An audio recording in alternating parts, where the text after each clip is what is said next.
কলকাতা ফাইনালে ওঠার পরদিনই হিট স্ট্রোক শাহরুখের। ফাইনাল জয়ের পরদিন দুপুর 1টায় অসুস্থ হয়ে আহমেদাবাদের কেডি হাসপাতালে ভর্তি হন শাহরুখ। আইপিএলের প্রথম কোয়ালিফায়ারের কলকাতা মুখোমুখি হয়েছিল সানরাইজার্স হায়দরাবাদ।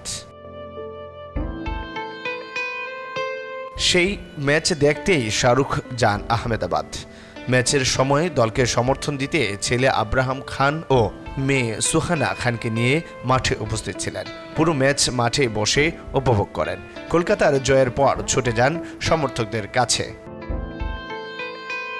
এই সময় পুরোপুরি সুস্থ ছিলেন শাহরুখ। দলের সাথে আইটিসি নর্মদা হোটেলে ছিলেন। বুধবার দুপুর নাগাদ হঠাৎই তিনি অসুস্থ হয়ে পড়েন। এরপর তাকে আহমেদাবাদের কেডি হাসপাতালে নিয়ে যাওয়া হয়। চিকিৎসকরা জানান, ভারতের আহমেদাবাদে চলমান তাপ প্রবাহের মধ্যে পানি শূন্যতায় আক্রান্ত হয়েছেন বলিউড তারকা শাহরুখ খান।